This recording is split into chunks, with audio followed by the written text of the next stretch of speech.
in New York is cool and all, but this is something different. This is another level.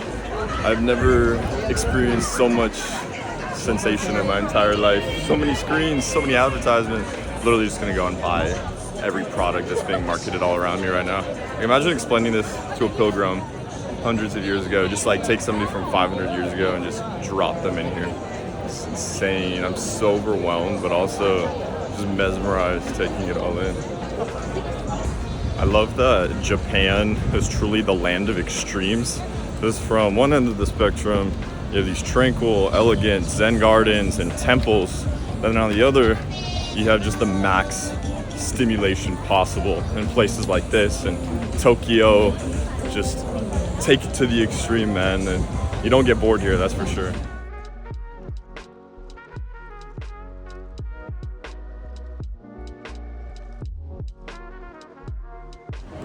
I wasn't planning on eating anymore. I just had some amazing Japanese curry ramen with this pork tonkatsu. It was insane. But it's my first day in Osaka, and I saw this takoyaki that looked pretty good, and it's also next to this massive bluefin tuna. It's huge. Look at that guy. So I guess that means I gotta try some. So I don't really have an extra hand, so I'm gonna just eat it and take another clip.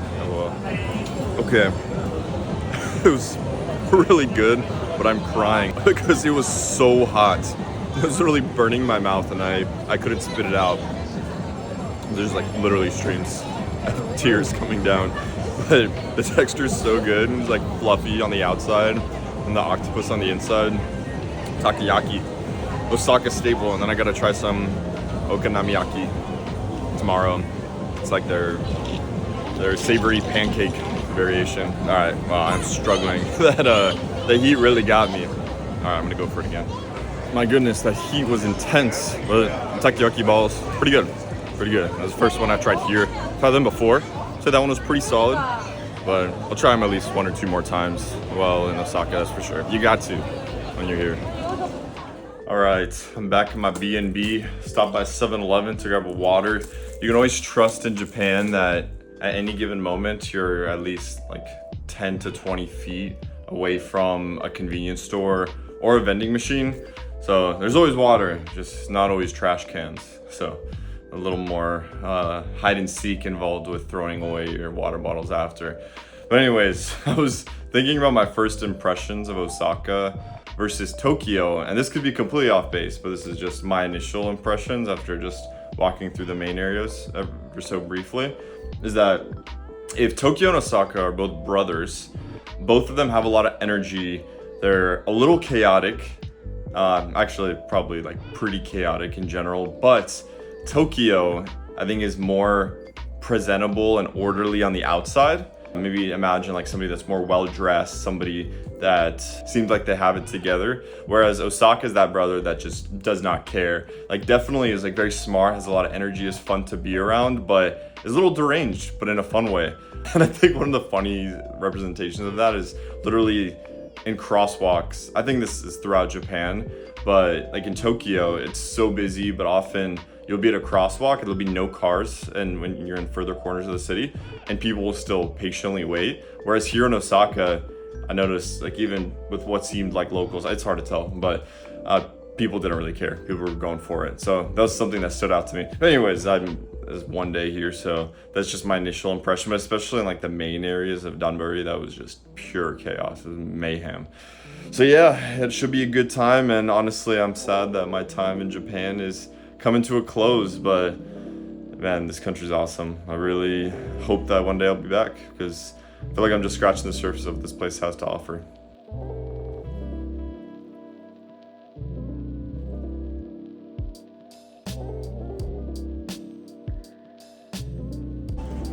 Hey.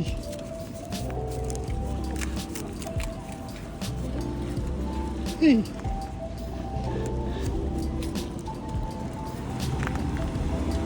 Oh my goodness, I'm getting attacked. All right, bow here, there you go. There's one.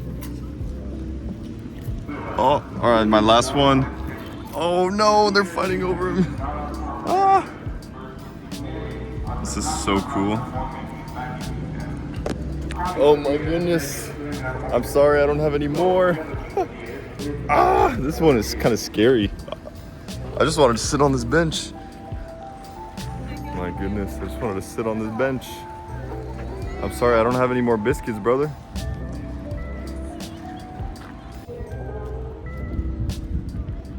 This is so cool. So many deer. Oh, hey, beautiful. Hi. Oh my goodness, they just really get right up in your grill as soon as they see that you have what they're looking for. Yo, I don't have any more. They are so, I'm so sorry I don't have any more, brother. They're so aggressive. One of them bit me, bit my shorts. Man, once they see that you have some food, it is open season. I'm in the Yoshikian garden. It's 10 a.m. and I'm the only person in here, which has not been common at the temples and gardens I've visited up to this point in Kyoto and Kanazawa and Tokyo. So I'm just really taking this time to appreciate walking just a little bit slower. And I've really tried to prioritize that in general in Japan, like finding places to just sit down and breathe. Especially I've been carrying around my backpack, mostly because I have my large journal in there. And so when I can, I just try to find places like this to sit down peacefully and just write, just let things ideate, just express whatever's on my mind and just decompress. It's been an amazing experience. It's been a long time since I've journaled using a pencil. Granted, it is an electronic journal, it's a Kindle Scribe, which has been awesome. But it's been a different level of decompression, definitely therapeutic, especially when you get to do it in places like this. Like, come on, this is unbelievable. It's so peaceful. Can't believe I'm the only one in here. It's amazing. To be honest, I did not stay in that spot for very long though, because I was getting eaten alive by mosquitoes, which tends to be the case in different areas like this in Japan in the last couple weeks for me. But alas, it's all part of the practice, right? Pain for some pleasure. It's all part of it, right? Like when you look at somebody's Instagram story, especially while traveling, there's always a lot of challenges that come with that. And yeah, maybe mosquito bites are a pretty small price to pay, but just as an example that there's always nuance and struggle, and it's all just part of the beauty. I was kind of joking around yesterday in Dotonburi in Osaka with all the screens and stimulation, but that's a real factor in travel when you're dealing with so much novelty and crowds of people and so much just constant stimulus and things pulling your attention. And whether it's travel or just your day-to-day life, just taking that time, just literally 1 minute of your time to just sit and focus on your breath can calm down your nervous system so much. I have to remind myself to do it. I literally have reminders on my phone. But here, the fact that there's gardens, it's pretty conducive for slowing down, which I've greatly appreciated. But even in my regular work life, like before meetings, for example, I'll just try to sit and breathe for 2-3 minutes. Small investment of time for a massive reward.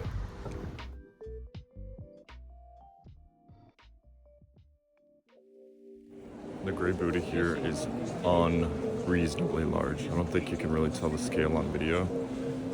It's absolutely massive.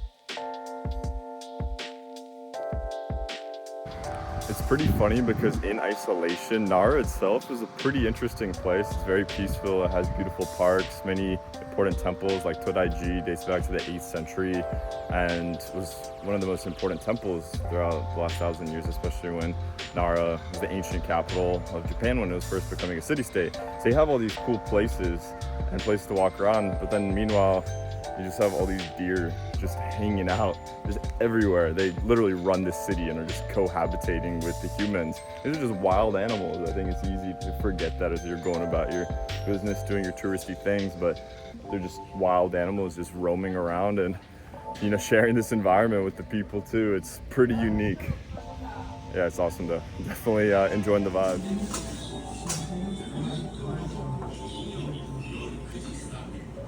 My God, that tuna sashimi at Magura Koya was just unbelievable. So fresh and melted in your mouth. I've just been eating so much sashimi and sushi while in Japan, and I find myself questioning whether it's too much, because it's not the cheapest, but when in Japan, it's just so good. Man, I love sushi just in general. I definitely am generally willing to ball out for good sushi. I love poke. Poke is one of my favorite foods.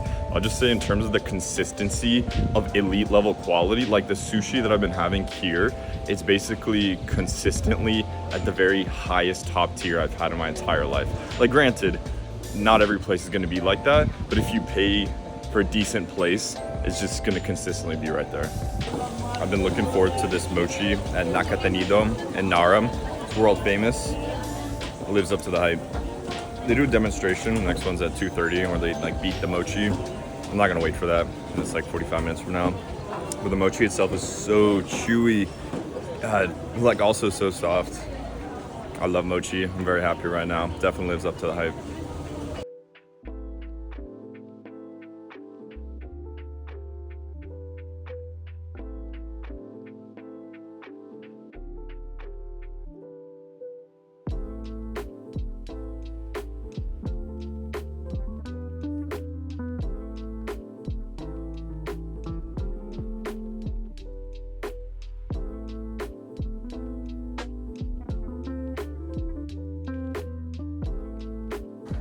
So I spent the day, it's been a delightful day doing a bike tour with the boy Jizo, also known as Zane, and just really appreciated being able to see the city on a bike. We went to a lot of temples, spent some time meditating, and really just trying to feel the energy here.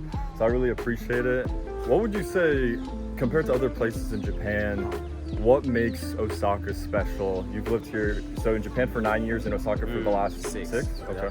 So what would you say makes Osaka special compared to other cities? And if somebody is considering coming here, what should they know? Jeez, that's such a good question. But again, Osaka has a vibe that is unmatched. I think Vlad, he said it well, where Tokyo and Osaka are like brothers. Tokyo is the more well put together brother, got the suit and tie on. Rather, Osaka got the street clothes, the I don't give a attitude, you feel me? So coming with that, Fiery. the language, how they talk is really playful, so that's fun. The food is really good. The food is amazing. There's just We had like $2 udon and soba. That was amazing. Amazing. And like, you go to different places. We went to the hood today, we went to a nice area, we went to a park. Like, there's just so many different vibes. Like, easy to get around to, close to Kyoto, close to Nara, close to Wakayama. These are all like cultural capitals of Japan. So it's like, if you want the best of all, you just come to Osaka. So, but it really depends what you're going for. If you're just coming to visit for a good time, definitely Osaka is dope. You gotta know some people out here probably to get around, to get into the community. But once you're in the community, fire. That's awesome, man. Well, I appreciate you, Zane. It's been a great day. And Osaka is such a dynamic city. It really has a little bit of everything. So thank you, brother. I appreciate Means a lot. you, brother. Yeah, it's been a great day. Osaka is a beautiful place. I'm here on the edge of Dotonburi Street, and this area is a perfect representation of how Osaka really represents the more expressive side of Japan. And for me, it was a perfect way to end my trip to Japan, to really see different sides of how people let loose and really showcase different energy. And man, the food here was just on another level. I had so many next level memorable meals, from ramen to different curries to sushi countless times. I am stuffed leaving this city, but I'm really glad I stopped by. It's really unique perspective in Japan. It's not just about the food, and I'm glad I took that tour with my buddy Zane. He took me to a bunch of temples, and we also did this calligraphy experience where we were writing some different Japanese characters, and it was a really beautiful, mindful experience of really appreciating the slow movements that it takes to precisely write these tiny little movements of the Japanese characters. And it really just represents the intentionality in the culture here. People respect each other. They really value what they do in this collectivist society that's very different from the Western way of life. And so I'm just grateful over the last 3 weeks to have been able to get a taste of the lifestyle here. And obviously every culture has its pros and cons, but there's just so much to learn from the way of life here that's so different. And it's not just about the good food, it's not about just the aesthetic beauty. There's just a lot of kindness and respect, and mindfulness, and I really value that, and I'm grateful that I've been able to experience it over the last 3 weeks. So with that being said, I really appreciate you watching. I hope you enjoyed, and have a wonderful rest of your day. Peace. Talk soon.